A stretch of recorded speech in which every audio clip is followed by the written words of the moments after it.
welcome to another episode of the Pursuing Greatness podcast, the place experts share their wisdom on living well by mastering health, wealth, relationships, and spirit. Before we get started, I want to let you know that the best way to support the show is just to subscribe, like, and share this episode with your friends and family. Also, if you'd like to learn more about how to master life, check out our website at pursuinggreatnesspodcast.com. With that said, I hope you enjoy the episode. We have a very special guest with us today, so grab your pen and paper and enjoy the journey. All right, we are live. Today we have with us Jason Jones. Jason is a former bank manager and financial planner who got sick and broke and was out of work, heard Kiyosaki on the radio, and then went on to buy 30 house rentals in 3 years using various creative financing strategies. And in addition to that, has wholesaled about 400 houses. Jason, that is an awesome story. So I'm excited to jump into the meat of it. Thank you for coming on the show today. Oh, hey, thanks, Gabe. And great to be here. Hey, listen, first thing I got to say is, you don't get anything in life without rolling up your sleeves and a whole lot of work, right, Gabe? Absolutely. Just to be clear to all the listeners out there, a lot of hard work and graft and hustle. Yep. No such thing as a get-rich-quick scheme, that's for sure. Not at all. And I like that you got started with Robert Kiyosaki's book. That seems to be a common theme here on Real Estate Investing Club. So before we get started, why don't you just take us into your story? Where are you and how did you get started in real estate in the first place? Yeah, well, so born and raised in the UK, was working at a bank, working very long hours, as I'm sure our readers, listeners can relate to. Got to a point where basically I felt like I couldn't really do anymore to be able to earn anymore. And so decided to leave the bank and got hired by a little private boutique company doing financial planning that was owned by a husband and wife couple that were British, had lived in the US for a long time and had come back to the UK. And so I was young and naive enough. And over the course of lunch, they offered me this job and said to me, what do you think about going to the States? And so I'd never ever been before, but it sounded exciting. And I think there was an air of excitement and terror at the same time. As they all often go together, right? Excitement and terror. Yeah, but I didn't know what was in front of me. And I took a leap of faith, hopped on a plane and ended up in San Francisco before finally landing in a place called Marina del Rey. Oh, yeah. And the irony is making more money than I'd ever made in my life before, making about $150,000, had the convertible car out the front, and life was peachy, Gabe. I thought I'd made it. That thing they call the American dream. Yeah. And 150. Well, in San Francisco, that I bet it didn't feel like too much. But before you go forward with your story, I'm going to ask, can you just shut off your video? We're getting a little choppy audio here, so I want to, retain your voice, and we'll sacrifice the video. Okay. Are we good, Gabe? Yep, we're good. Yeah. So the irony in all of this is that I came to learn that I had one stream of income, and what happened is life was good and I was complacent in that I thought I had everything figured out. I met my wife through a mutual friend who set us up on a blind date, and she was a struggling school teacher working in the Los Angeles Unified School District. Anyway, I had a July 4th party. This was July the 4th of 2003. And I always tell people it was a good party, but it wasn't that good. But, when I woke up on July the 5th, my whole life was about to change. And I can tell you, I absolutely wasn't ready for it. I was terrified because I woke up almost completely paralyzed and unable to get out of bed. Oh, geez. And nobody, like none of the regular mainstream doctors could figure out what was wrong with me. Well, what I knew was that if I couldn't go to work on Monday, guess what happened to that $150,000 a year job? Yeah, Yep. exactly. And so my wife and I had what we affectionately call a come to Jesus meeting, which for anybody that's not familiar with it, it's where you sit down and you have a really brutally honest, heartfelt conversation about the need to do something different than what we were doing. My wife had an interest in real estate. I dabbled around with it, but nothing significant. And one day on the radio, I have to give my wife all the credit for this. She ends up hearing Kiyosaki on the radio promoting his book, Rich Dad, Poor Dad. She runs out and buys the book. Being the school teacher, reads the book very quickly. She's got the highlighter pen out, the post-it notes on all the important sections. And after she gets done reading the book, you know what she wants to do with that book, right, Gabe? She wants to give that book to me to read. Of course. And I was, to say that I was, let me put it this way. I was arrogant, stubborn, probably had my pride getting in the way, because I remember saying to her, oh, I don't need to read this book. I already know all of this.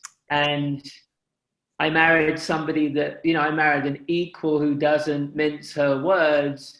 And so she said to me, well, if you know all this, how come we're poor and broke? Oh, nice. Straight to the quick. Yeah. And she was absolutely right. Sometimes we need to hear, not what we want to hear, but of course, but what we need to hear. And she was right. I read the book. And for everybody that's read that book, what a great book. I love all the books that he's written. And what was interesting is that I was the one that had taken all the classes to become a certified financial planner. But I only knew what I knew from that. I didn't know anything else about creating multiple passive income, leverage. I didn't know any of that. So I thought I did, but I really didn't. And so anyway, after reading the book, we realized that for us, if we were going to do this, we needed to learn. And, this was long enough ago that there was no affectionately become YouTube University. And so my wife found some classes, and, we went and found the classes and got to meet Kiyosaki for the first time, and Kim. Cool. And his whole entourage of advisors. And better than that, Gabe, was that he introduced me to his doctor, who's still my doctor 17 years later, who ironically happens to be called Dr. Rob as well. So it gets kind of confusing with all these Roberts. That's funny. But he ran, so after the class, we stayed on. The class was in Scottsdale, Arizona, where Kiyosaki lives. Went and saw the doc. He kind of thought he knew what was wrong with me. Got tested, and there was one lab that at that time that really was good at testing for this, and it was in San Francisco. And it came back that I had a very acute form of Lyme disease. Oof. And yeah, I don't know if any of the listeners would have ever, if anybody knows anybody that's had it, but it was bad. I mean, psychologically, I was basically a prisoner trapped in my own body. Yeah, it drains your. I mean, I'm not a doctor at all, but I've heard of Lyme disease, and I understand that it really. I mean, once you have it, you're just drained. Like you can't. It sounds like you got stuck in bed and you just couldn't get up. Yeah, basically everything is a big ordeal. You're tired all the time. Everything, like physically, is a struggle and a strain, and. So I got tested, and Dr. Robert had two sons that he had cured of Lyme's, and he gave me an opportunity, no guarantees, but I basically figured I had nothing to lose. And so for the next 10 months, I did this very aggressive homeopathic sort of botanical protocol. And at the end of the 10 months, it came back negative.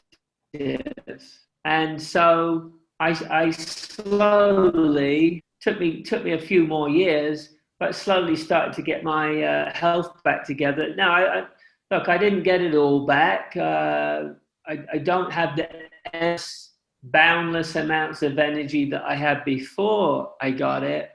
But I'd say I got about 90 to 95% of my health back, and I was just thrilled with that. And it's been a work in progress the whole time, Gabe. And Yeah, so, 95. I mean, that is, considering that Lyme disease can be, as I understand it, a lifelong affliction, getting 95% better is can't it's get a better than that. miracle. Yeah, yeah. And so in the background of basically working towards getting getting our health back together, we were basically studying like crazy, taking classes. My wife's a big note taker, and we started to put into practice what we learned. And the very first strategy that we learned, which is often, where beginners might start, was wholesaling. And Yep. we, and we did it for a simple reason. My credit was crappy. We had a limited amount of funds, and we needed, a fast way to make some chunk money. And that's what we started with. And it didn't take very long, actually, because within 6 months, we realized, and it wasn't like we planned it out, but we woke up one day after about 6 months and realized we'd made enough that my wife didn't need to go back to work anymore, and she could quit her job. Very And nice. 6 months. That's pretty good. What yeah, no, I mean, absolutely. I mean, I want to keep it in context just so that people on here don't think it's all pie in the sky, Gabe. She was making about $45,000 a year as a teacher. We were making in the beginning about we started off making $5,000 wholesaling, and as we got better, we moved up to 10 and kind of kept that needle moving up. And then within a year of wholesaling, we had paid off all our bad debts and had accumulated what I call chunk money. And then in the background of that, sort of the ground with 6 months, we then started learning, foreclosures, pre-foreclosures, creative finance strategies, using other people's credit. I mean, whatever we could do. It wasn't one thing that we did, but we basically, not having a lot of money and credit forced us to have to learn how to do it without those things, so that then when we did have those things, we could make them go further. So anyway, yeah. So within 3 years, we had bought 30 passive income rental properties using none of our own credit because we didn't have any, Gabe. So, wow, 3 years, 3 to 30. yeah. That is a really good turnaround time. What market were you working in? Oh, we were all over the place. We were in Florida. We were in Vegas, Florida. Where else? Idaho, New Mexico. Let's see, where have I missed anywhere? Wow. Yeah, so we basically, because of living in LA at the time, and it was just so expensive in LA, we went straight to out-of-state investing. I'm not saying that we were comfortable with it. It was just more a case that that's what was going to work for us, and that's what we needed to do. And look, we were surrounded by mentors, coaches, and we just did what we would. We basically became good students where we trusted the process, learned the system, and when we were told to do things, Gabe, we got on with it. I love that attitude. That is especially in real estate, because when you first get started, everything is so overwhelming, and you need to just, you need to get a process. You need to choose the first step, and you need to focus on that one step, until you get there, and then you look at the next step and focus on that. Because I mean, if you look at the entire, if you try to go from 0 to 30, I mean, it's a hard, it's an overwhelming idea to get it all done like that. So I love your guys' story. You did this relatively quickly. So from 0 to 30 in 3 years. You guys have done a lot of wholesales. God, man, there's so many ways I want to take this. Let's first start on just international or out of state investing. This is something that a lot of people are afraid about because, I mean, including myself, I will invest in large things like mobile home parks and RV parks out of state, but single family, it's kind of, I'm always a bit, nervous about, because there is that structure that you have to maintain. So what have you kind of found has worked for you in investing out of state? Sure. Well, I think the first thing I want to say is that everything we have done has been a process that was laid out in front of us, that we understood before we did it, even if we didn't understand every aspect of it. And Gabe, what I mean by that is the wholesaling was a means to an end for us to get started, but it wasn't something that we wanted to do forever. The buying, so to answer that question, what we realized is that after owning 30 single family homes, we realized that we didn't want to own 30 single family home rentals. And so within about 3 years of doing the business and getting trained, we started transitioning into commercial real estate.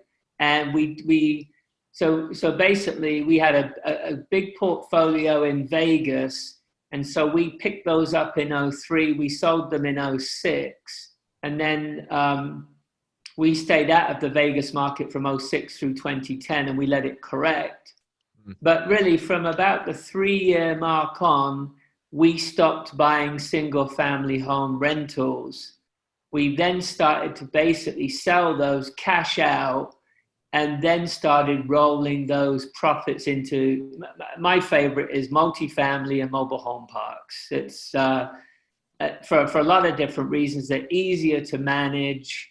It's easier to have 130 unit building, as I'm sure you know, than 30 single family homes scattered around.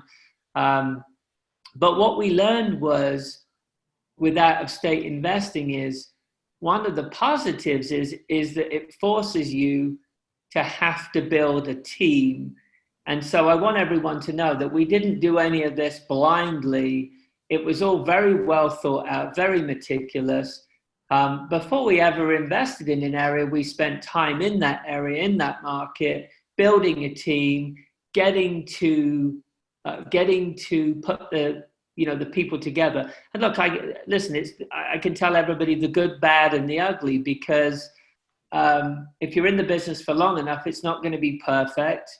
I've had a property manager steal money, steal rent money from us. I've had a property manager tell us that units were empty when they were rented.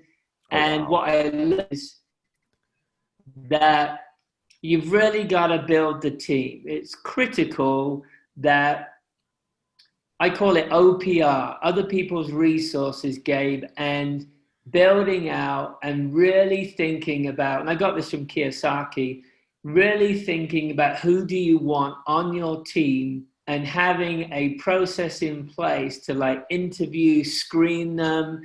So if you don't have a good property manager, you're going to get screwed, right? Yeah. I mean, that's how it is. So, but I would say on the most part along the way, we've had a few negative experiences that only taught us that we needed to be better. But on the whole, because of the training and the processes and the learning and the screening, for the most part, I would say it's worked out very, very well. But I always tell people, you cannot be an absentee landlord and not pay attention and know what's going on, right? Yep. Yeah, those absentee landlords are the ones that we buy properties from because I mean, I can't tell you the number of times we've, a landlord has called us from our ad and he's just been like, "Oh, I just want to get rid of it." And we get into conversation and he's just been like, "Yeah, I just haven't paid attention to it, and now, this mobile home park, there's, drugs being dealt, there's just Yep. nobody's paying rent." And we're just like, "Well, yeah, I mean, you haven't paid attention to it, so that makes sense." So I mean, To Yeah, to add to what you're saying, one of our early apartment complexes that we bought, it wasn't a big property, it was a little 8 unit, and that property, we knew it needed work. It was what I call value added. It was a burned out, tired landlord, and one of the things we had to do is there was a dog problem on that. Too many big dogs barking, causing havoc, and so we had to we got rid of all the tenants, all the dogs. We had to clean up the units, clean up the courtyard, bring in a really good property management company, and then gradually, that property, night and day difference. And sometimes you have to do that. Just get rid of all the riffraff, and clean house. yep, yep, absolutely.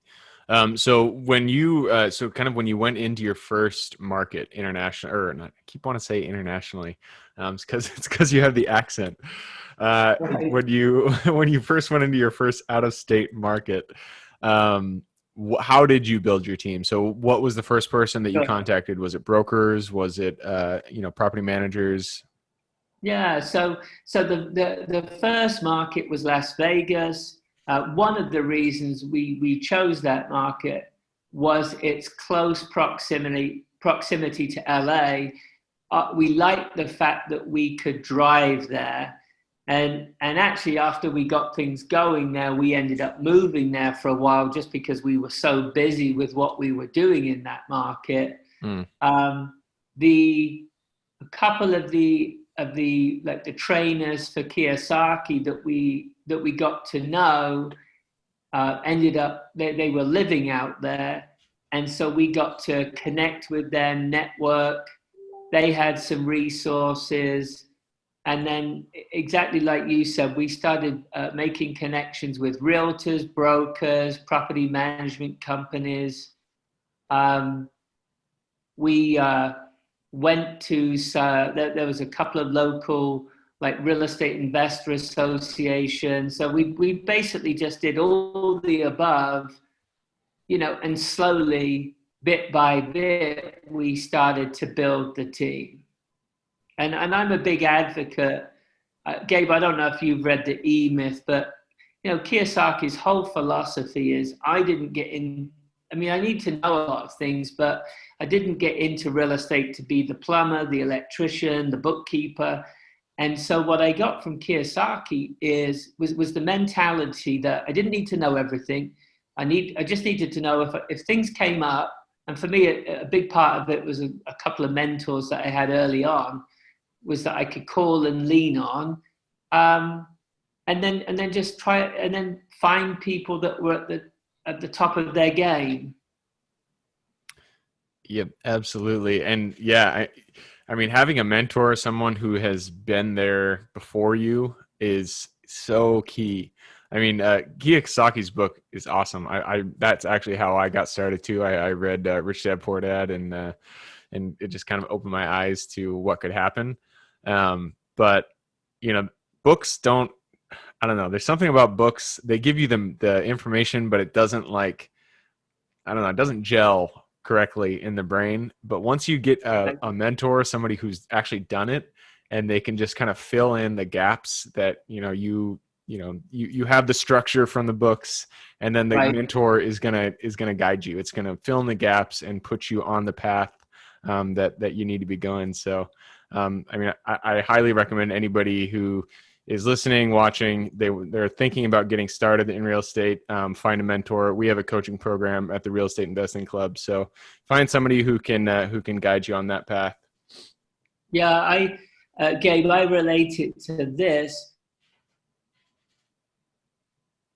So Oh, during COVID, as I'm sure a lot of people out there did, I decided to start a garden. And so we decided, because we have limited space in SoCal, to do a container garden, and we did the best that we could. But I had somebody come over to our house, and they didn't charge a whole lot of money, but they charged me $100 for an hour of their time to tell me what I needed to do and what I was doing wrong. And basically what that does in the gardening context, that's true for anything, is you can try to figure out on that. And some things that I was doing with the gardening worked, but some things didn't, and I didn't know. And you can only, like I said, you can only get so much from books or YouTube. And it's not that I'm against any of that, not at all. It's that what I've come to realize is I want to get the results in the shortest amount of time possible. And I want to be able to avoid making the most mistakes. I mean, you're going to make mistakes, but if I can cut out a lot of them, in whatever I do in life, that's my philosophy. And that's my recommendation to whatever they decide to do, right? Yep. Absolutely. It reminds me of that quote. I don't remember who said it. It was like Alexander Hamilton or something, but they said the guy who stands on the shoulders of giants sees farther than the giants. And so, standing on the shoulders of the giant of whoever your mentor is, and being able to, take advantage of their experience can get you pretty far. So, Jason, we are at the end of the episode. We have crushed this 20 minutes, gone right through it. So I am going to have to push us on to the next round, but I have appreciated your conversation, and I loved hearing your story. So thank you for sharing that. Oh, you're welcome. Thanks, Gabe. Awesome. So this next round is called the quick question round. It's where I ask quick questions. You give quick answers. It starts with books. We've already talked about a number of books, and I always ask your favorite real estate book and your favorite life wisdom book, if you will. Oh, blimey. Okay, so that's a good one. Well, one of my favorite books it's a very heavy book. People can now watch it. I think there's a free version on YouTube. It's the Creature from Jekyll Island is one of my, I don't know if you've read it, Gabe, but the Creature from Jekyll Island is one of my favorite books. And then, of course, Think and Grow Rich by, Napoleon Hill, Outwitting the Devil. Ooh. By Napoleon Hill. And then, of course, I'm a fan of all the books that Kiyosaki's written. Awesome. I'm going to have to check out Creature of Jekyll Island. That's a new one for me. It's a heavy book, but if you don't, of course, when I read it, it was only in paperback, but now it's on, there's like a 24-hour recording on YouTube. So that's literally how long it takes to get through that book. But with what we're going through right now, it's a great book. Awesome. Yeah, I'm definitely going to have to check it out. Next question is habits. Habits are the foundation of our life. So if you could point to one habit that you feel has contributed the most to your success, what would that habit be? Oh, yeah, absolutely. So my wife has trained me very well that I have to have a to-do list. And, if I have to take 15 minutes and write that to-do list, and take the time to write it, to prepare before I get stuck into anything. Yeah, I write and review my to-do list every day. And, of course, when I go throughout the day, I'm crossing stuff off, and then guess what? I'm adding stuff. So it's never ending, but I find an enjoyment in writing my list now. Yep, I love it. To-do lists. And never quit. Never quit, never give up. Don't ever take no for an answer. It's like, heck, I remember when I was dealing with some of these commercial real estate brokers on some bank-owned properties, like apartment complexes in Vegas. They never wanted to call me back. So I call them 10, 15 times a day if I have to, and I don't care if I upset them. And they don't care. You're gonna talk to me. Yeah, exactly. And then if that doesn't work, you get in the car, and I drove down to their office and put myself in front of them. And then guess what? They still didn't treat me very well until I bought the first bank-owned fixer from them. And then they realized that I wasn't all, talk is cheap nowadays. Yep. They realized I was the real deal. And of course, that changed everything. So never quit, never give up, but you have to be resilient, right? Absolutely. Never quit is one of my favorite life mottos. Just keep going. It Yeah, doesn't matter what you hit, just keep going forward. And exactly. that kind of short changes the next question, which is if you could go to the Jason who was just getting started, maybe working in your corporate job back in the day, go to that Jason, walk up to him, look him in the face, and give him one piece of advice moving forward in life. What would that be? Oh, that was easy. Get the hell out of the bank. Get out of there and do something better for yourself is what came to mind, Gabe. Um, it's funny because, again, it's like when you work for somebody, it's not like working for yourself is always great. Of course not. You know what I mean by that. But hey, better that you work for yourself and you get the fruits of it all.